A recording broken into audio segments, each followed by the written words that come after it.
Bem-vindos! Meu nome é Ricardo Benchim e, com a ajuda de Deus, vamos a ver a relação que pode existir entre lógica e conjuntos. Mas aí que surge a pergunta também, né? O que é um conjunto? Então, gente, e qual a sua relação com a lógica? Então, gente, simbora, simbora!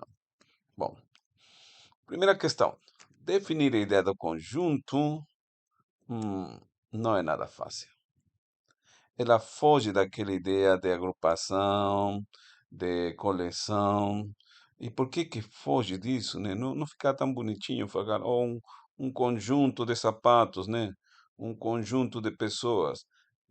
Aí pode ser até legal, né? Mas quando a gente tenta ir além, hum, isto pode levar a paradoxos. Um dos mais conhecidos, talvez, por exemplo, é o Hotel de Hilbert. Que consiste? Bom, quando a gente começa a trabalhar com a ideia, o conceito de infinito, e a associar ele aos conjuntos, aí começam a ter certos problemas. Por exemplo, né? Imaginemos um hotel, onde o hotel tem seus quartos, suas habitações, né? Para albergar os hóspedes, mas imaginemos, se essa for a ideia do Hotel de Hilbert, de ter um hotel com infinitos quartos. Só que chega um hóspede e fala, oh, por favor, me dê um quarto, estou precisando, né? Só que aí o atendente fala, sinto muito, meu amigo, tá tudo lotado, justamente hoje. Os infinitos quartos ficaram todos preenchidos com infinitas pessoas, está tudo lotado. Aí ele fica, nossa, agora o que eu faço? E aí ele pensa, eu já sei. Você vai falar para a pessoa que está no primeiro quarto, sai do quarto dela e avisa para a pessoa que está do segundo quarto, sair do quarto dela e passar para o quarto número 3. Assim, o primeiro passa para o quarto número 2, o segundo passa para o quarto número 3, a terceira pessoa passa pelo quarto número 4, e assim vai indo, né? Cada um vai pulando um quarto, né? E como são infinitos quartos, sempre vai ter um espacinho a mais, né? Que nem fala, né? Coração demais sempre cabe mais um. Há uma coisa por aí no Hotel de Hilbert. Só que se é assim, com esse procedimento, com esse mecanismo, o primeiro quarto vai ficar vago. E aí ele falou, eis aí onde eu quero me hospedar. Tudo bem, né? Aqui já começa a haver uma questão. Se os infinitos quartos estavam cheios, como criamos um espaço para colocar mais um? E talvez possa colocar mais dois, ou mais 20. Ou, nossa, essa aí, né, a questão. Trabalhar com infinitos não é uma coisa fácil, com o conceito de infinito, né? E foi Georg Cantor que começou a assentar as bases das teorias dos conjuntos, tentar entender a questão de infinito, né? Alguns historiadores falam que o negócio é tão difícil que até o próprio Cantor ele ficou doido, e doido para valer, porque realmente ele ficou num hospício, né? Bom, a questão que ele trabalhou muito sobre este conceito foi muito criticado, né? Na época, tinha outros matemáticos, Kronecker, né? Eles achavam que não, conjunto não é matemática, né? Hoje em dia percebemos que não, que entender bem os conjuntos leva a questões tão importantes e fundamentais na matemática, como uma das coisas que o Cantor e muitos outros depois, né, incluindo Paul Cohen, eles descreveram como, por exemplo, a hipótese do contínuo. O próprio Hilbert, né, era uma hipótese do contínuo, né? Existe o contínuo ou não? Tá, e tudo isso de- só pode ser estudado bem de uma forma mais formal com a teoria semática dos conjuntos. Mas, voltando aqui, definir a ideia do conjunto hum, é para machos, é para valentes, né? Bom, já que estamos dando umas pinceladas sobre as questões de conjuntos, né? Eh, Vejamos o que é, então, o que o pessoal chama de cardinalidade ou números cardinais, né? Então, vejamos, né? O número de elementos de um conjunto, em essência, um conjunto tem uns elementos, né? A isso vamos associar ao conceito de cardinalidade dele. Hum? Por exemplo, com exemplo fica mais fácil. Vamos ver aqui, esse conjunto aí. Verde, amarelo, azul, branco, marrom, cinza, preto. Tenho quantas? Radestein. 7. Tenho 7 elementos aqui, certo? Então, o número de elementos do conjunto é a cardinalidade dele. Quer dizer, o conjunto A tem cardinalidade 7. Uhum. É o número de elementos. 7. Uhum. Pronto. Simples, né? Não é difícil. E denotamos N de A. Aqui cabe salientar algumas observações de alguns conjuntos que são assim, né? Meio especiais. São bastante especiais, na verdade. Primeira observação. No conjunto vazio, a cardinalidade é zero, porque o vazio é o conjunto onde nenhum elemento pertence ao vazio. Pense em qualquer elemento, nenhum deles está no vazio. Então, esse é o conjunto vazio, né? E associamos o número zero à cardinalidade dele, pois não existem elementos dentro dele. Bom, segunda observação, eh, para um conjunto infinito, não tem jeito de como definir a cardinalidade dele. Uhum. Pronto. Em essência, a gente trabalha assim, números ordinais, números cardinais. Mas aqui já vimos quem que são os cardinais. Quais são, então, os ordinais? Quais são os números ordinais? Bom, a própria palavra vai nos dar uma luz, porque ordinais vem de ordem, né? Então, para ter um conjunto ordenado, precisamos uma relação de ordem, que vamos colocar aqui menor, né? Então, esta relação de ordem aqui vai me definir o que é um conjunto ordenado e nele sim existe o próximo ordinal, uhum, que é o menor maior dos ordinais para todo elemento desse. Como tem uma relação de ordem, então, se existe um próximo ordinal, vamos falar que esses números que estão aí dentro são números ordinais, né? Dentro do conjunto S. Mas, gente, e qual coisa é essa coisa meio esquisita aqui? O menor maior dos ordinais. Por que o menor maior? Porque vai ser o menor dos maiores dos ordinais. Uhum, do conjunto S. Para fixar novamente um pouquinho mais a ideia, vejamos, né? Por exemplo, coloquemos este conjunto. Este conjunto sí é ordenado, porque 1 é menor que 2, 2 é menor que 3, 3 é menor que 4, 4 é menor que 5, 5 é menor que 6. Eles têm uma relação de ordem nele, né? E bom, qual seria o próximo ordinal? Seria 7, o próximo 8, o próximo 9, 9, né? Por quê? Porque todos eles são maiores do que quaisquer um que está aqui. Então, desses ordinais que tenho, 7, 8, 9, 10, e aí vai indo, qual o menor deles? Qual o menor maior dos ordinais? Qual o menor, aham, maior dos ordinais? Uhum. Então, aí seria o 7. Então, o menor cardinal será 7. E a gente denota por alfa de S. Como este é o menor dos dos ordinais, né? Então, aqui a gente chama que esta tem como números ordinais, 6, né? 6 números ordinais. Isso está relacionado com a ideia de primeiro, segundo, terceiro, quarto, quinto e aí vai indo, né? E também está relacionado com quem? Com o conceito, a construção dos naturais de von Neumann. Também bem interessante a construção que ele fez, né? Ele pega o conjunto vazio, com o vazio associado um ordinal zero, aí faz a construção com o mecanismo que ele cria, né? O mecanismo de von Neumann, e vai chegar num conjunto que tem por elemento o conjunto vazio, e como tem um elemento, aí se chama o número um e faz outra construção com esse mesmo mecanismo, e vai chegar com um conjunto de dois elementos, onde um vai ser o vazio e o outro vai ser o conjunto formado pelo conjunto vazio. E aí você vai associar os dois, mas tudo bem, tudo bem. Quem tiver interesse disso, acho que vai ver na matéria, né?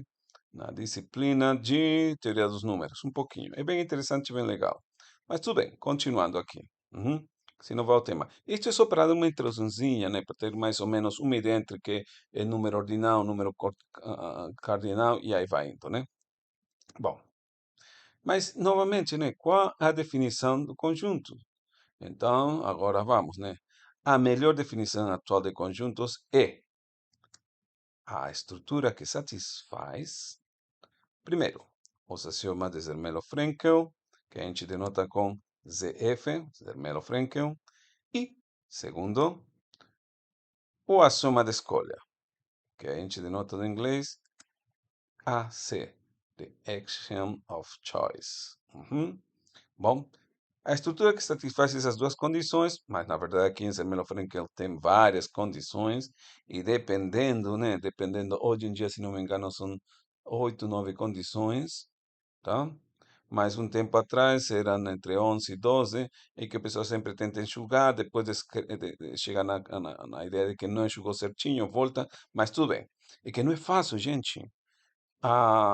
Uma área bem assim, né, legal dentro da matemática é a construção axiomática dos conjuntos. É bastante dura, mas bastante importante, né? Mas bom, continuemos. Resumindo, um conjunto é a estrutura que satisfaz os axiomas CFZ, onde isto é a junção dessas duas daqui, né? Zermelo-Fraenkel com o axioma de escolha. Pronto, então se alguém pergunta para você o que é um conjunto, você já pode falar de uma maneira muito profissional, falar é a estrutura que satisfaz os axiomas de Zermelo-Fraenkel, juntamente com o axioma de escolha. Tudo bem, a gente só sai por fora, né? Mas se vocês querem aprofundar um pouquinho mais, eu recomendo a leitura que tem no Wikipedia sobre isto.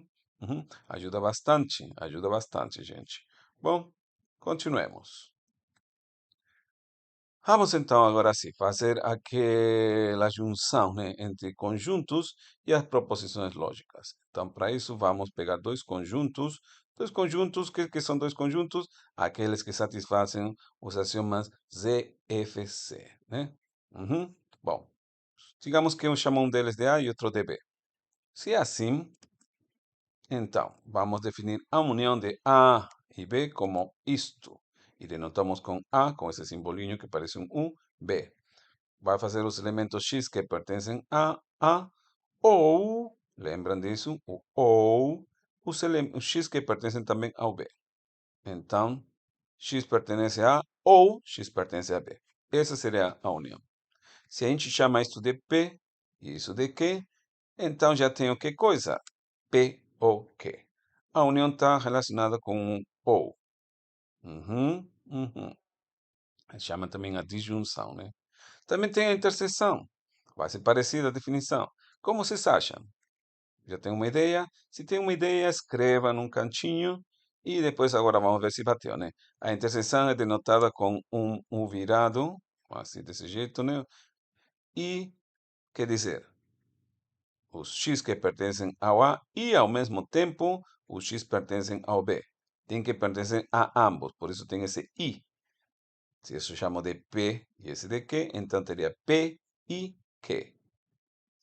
Que é isto de aqui, né? Que a gente já tinha visto já. Sim. Uhum. Bom, e agora, só para ilustrar, vamos ver uma questão que eu gosto, que é subconjunto, e que vai nos ajudar para um caso de estudo daqui a pouquinho.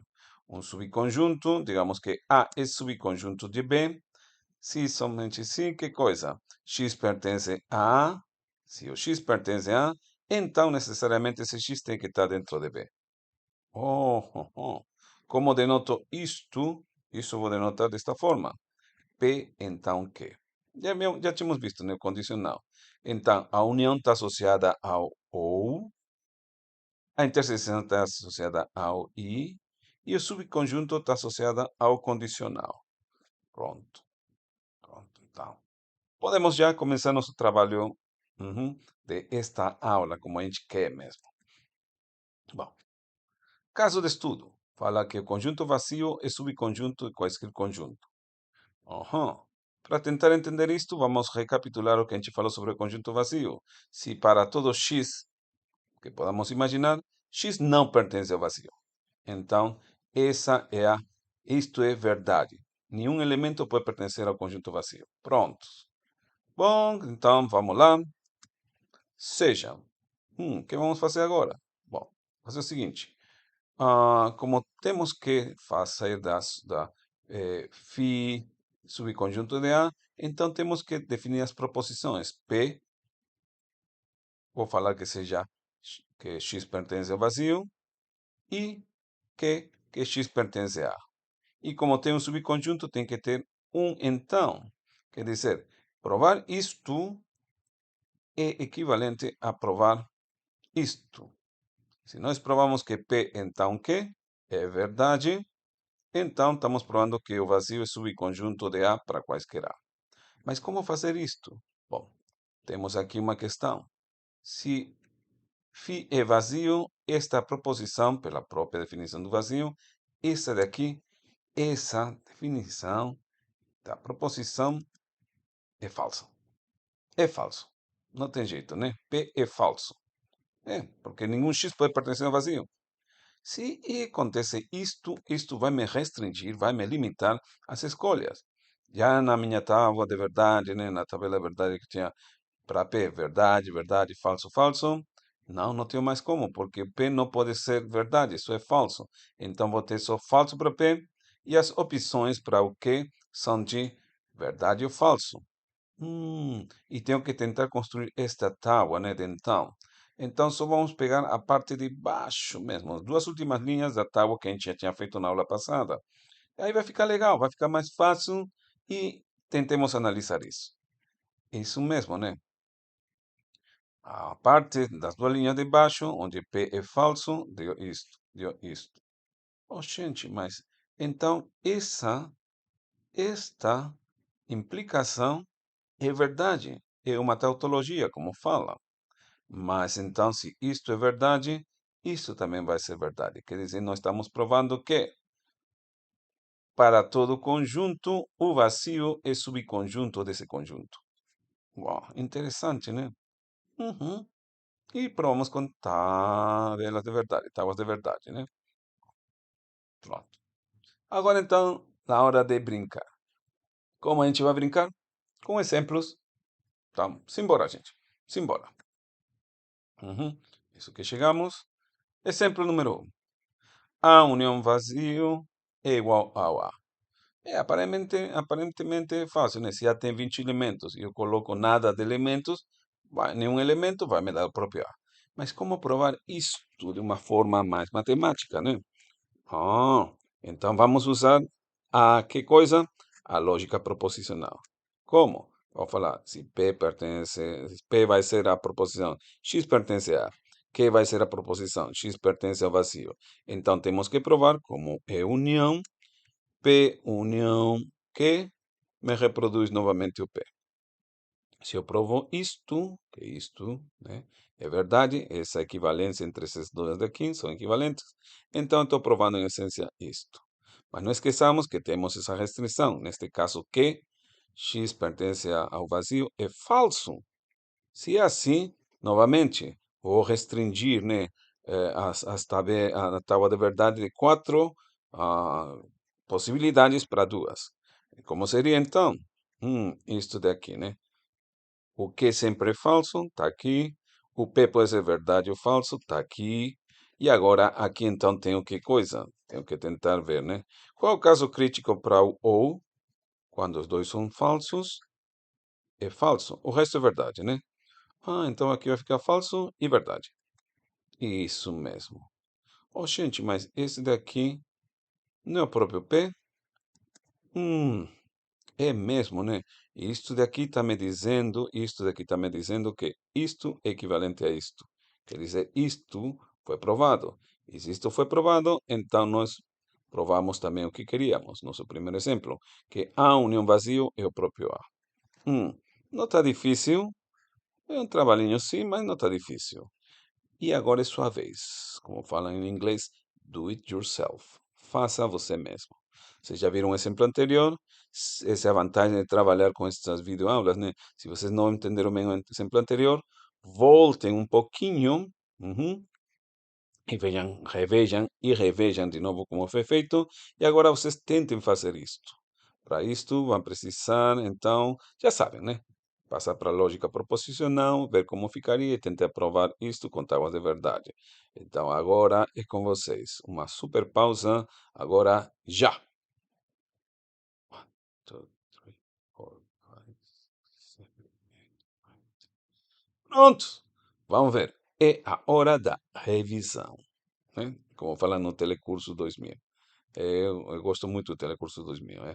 A gente aprende muitas coisas interessantes. Aprender é bom, mas bom, já que aprendimos como demonstrar isto no exemplo anterior, no exemplo 1, vejamos como faríamos. Novamente, falamos seja P, a proposição que fala que x pertence a, que é a proposição que fala que x pertence ao vazio, e já sei que daqui vai vir aquela restriçãozinha, né? Então temos que provar que PI, que é equivalente ao próprio Q. Isto tenho que chegar. Se eu chego nisto, provo isto. E como vou fazer isto? Bom, não esquecendo que temos essa restrição, né? E vai me restringir para dois valores. Que isto é falso porque φ é vazio. Conjunto vazio não tem nenhum elemento. Então, a restrição fica assim, né? Como que falsos, P pode ser verdadeiro e falso. E o I? O I, bom, o I é verdade, o caso crítico é quando ambos são verdades. O resto é falso. Só que aqui não temos nenhum, né? Aqui só tem um falso, falso, não tenho, não, não. Então, tudo isto vai dar falso. Gente, e agora, com esse caso, qual desses dois dá? O P ou o Q? Aqui, esse daqui deu o quê? O P ou o Q, né? Tá na cara que é o Q. Prontos. Então, se é assim, isto equivale a isto. São então equivalentes. Isto é equivalente. E então isto é verdade. Não foi difícil. Foi até bem legal, né? Vamos mais um exemplo. Aham, vamos provar a união. Que A união B é igual a B união A. Agora não tem nada vazio, então agora sim vou precisar das minhas quatro, né? Quatro possibilidades da tábua de verdade. Não, não temos restrição nenhuma. Então, tentem fazer. Desta vez tentem. Se não dá certo, não tem problema, vamos ter a revisão, mas tentem, tá? Então, uma pausinha já.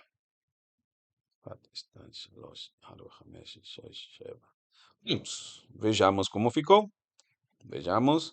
Eu passo a colocar tudo, né? P vai ser a proposição que fala que x pertence a, Q vai ser a proposição que x pertence a V. Então, o que temos que provar é P ou Q equivalente a Q ou P. Isso mesmo. Uhum. Construindo a tábua de verdade, vejamos. Aqui temos as quatro proposições e peguemos esse daqui, P ou Q. Lembrando, caso crítico é quando ambos são falsos, isso vai ser falso, o resto vai ser verdade, né? Esse é o caso crítico, né? Aqui falso para O e pum. Pronto. E agora temos que ver para Q ou V. Mas é parecido, porque aqui só troca, né? E é importante ver o caso crítico quando ambos são falsos. Então aqui vai ser falso e o resto vai ser verdade. Então, isto daqui é equivalente a isto daqui. E aqui temos. Então, se isto é verdade, então isto também é verdade. Prontinho. Ó. Às vezes por aí vocês tenham errado em alguma coisinha, não faz mal. Este é o momento de errar. Aqui podemos errar, né? Estamos aprendendo. Em inglês tem uma frase, né? No pain, no gain. Se não tem sofrimento, não temos um ganho, né? Neste caso, o sofrimento vem ao errar. Mas o ganho que é? Que eu aprendi o certo agora e na próxima vou errar menos. Somos seres humanos, erramos. Então, para tentar treinar mais, na próxima, mais um exemplo. Uhum. É parecido, só que agora é interseção. Então vai ter o I. Já sei como que é. Já sabemos como que é, né? Então é sua vez. Tentem fazer sozinhos agora, tentando errar um menos, né? Então já vai. Prontos. Agora. 1, 2, 3, 4, 5, 6, 7. Okidoki. Voltando. Vejamos. Isso mesmo, chamamos P, a proposição que fala que x pertence a, que vai ser a proposição que fala que x pertence a B, e aqui temos que provar PI. que é equivalente a QIP. Uhum. Parecidíssimo, né? Parecidíssimo. Não tenho restrição nenhuma, então vou ter quatro possibilidades da tábua de verdade que está aí. Eu vou pegar primeiro P e Q e ver agora qual é o caso crítico do I, da conjunção. Quando ambos são verdades, é verdade. O resto é falso. Isso daqui. E agora, novamente, Q e P, novamente, quando ambos são verdades, aqui, o resto é falso. Falso. Pronto, pronto, né? Isto é igual a isso daqui, então estes têm que ser equivalentes. Se estes são equivalentes, então estou provando que A interseção B é o mesmo que escrever B interseção A. Uhum. Muito bom. Agora vem o desafio. Qual é o desafio? Vejamos. Estão prontos para o desafio de hoje? Vejamos. O desafio são interseções. Isto daqui é que coisa? A associatividade para interseção de conjuntos. Um conjunto intersecado com a interseção de outros dois é igual à interseção dos dois primeiros com a interseção do terceiro. Aham. E como provo? Da mesma forma. Só que já estão vendo, né? Uhum. Vão ter que coisa? Mais uma variável. Se esse está associado a P, esse está associado a Q, esse podemos chamar está associado a R. Então, e não temos restrições, então o número de possibilidades aumenta. Como são três, sempre 2 elevado a esse número, neste caso 2 elevado a 3, vou ter 8 possibilidades na minha construção de tábuas de verdades, né?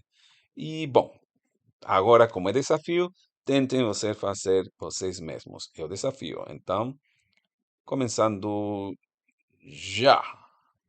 1, 2, 3, 4, 5, 6, 7, 8, 9, 10. Isso mesmo. Chamamos P, a X pertence a, Q, X pertence a B, R, X pertence a C. E o que temos que provar, como temos aqui a interseção, é com I. Isto, né? Isso mesmo. Uhum. Mais ou menos, se chegaram até aqui, já está bom. Já é um bom passo. Aqui talvez venha o que às vezes o pessoal se embanana mais. Mas vamos desembananar vocês, né? Vou tirar a banana de vocês, dentro de vocês. Como que é? Bom, a questão é que quando eu tenho três, teria 8 possibilidades. Então, como fala a Bíblia, tudo com ordem de essência. É a dica que eu dou, comece, né? Como são 8, eu vou começar verdadeiro, falso, verdadeiro, falso, verdadeiro, falso, verdadeiro, falso, na posição de R, até completar as 8 possibilidades. Depois vou em pares. Verdade, verdade, falso, falso, verdade, verdade, falso, falso. Para quê? Até completar já as 8, que já tinham daqui mais ou menos tido o limite, até chegar até aqui, né? E para quê? Vou pegar já não duas, sino quatro. Quatro verdades e quatro falsidades. E assim eu construo todas essas possibilidades que tenho, né? E agora fazer o quê? Bom, se vocês chegaram a fazer isto, estão de parabéns também. E o que que a gente faz? Pega esse primeiro lado, tentamos ver aqui. Depois vamos tentar ver o mesmo por aqui e ver o que dá, né? E depois ver se esse resultado com esse batem. Se batem, isto está aprovado. Mas então vamos. Escrevemos primeiro, vejamos, P, só P, né? Só P é reescrever. Tcharam! Pronto, é só copiar essa coluna aqui e essa coluna aqui, né? Já com Q e R, temos que ver, como é um I, qual é o caso crítico? Quando ambos são verdade, o resto é falso. Então, ambos verdades, aqui. Aqui vai ser verdade. Aqui não, não, não. Aqui vai ser verdade. Aqui não, não, não, né? O resto é falso. Então só tenho duas verdades, aqui e aqui. O resto é falso. Tcharam! Aí, né? E esse resultado de aqui com esse resultado daqui, vou unir através de quem? Desse I, né? Vou fazer a ligação através desse I.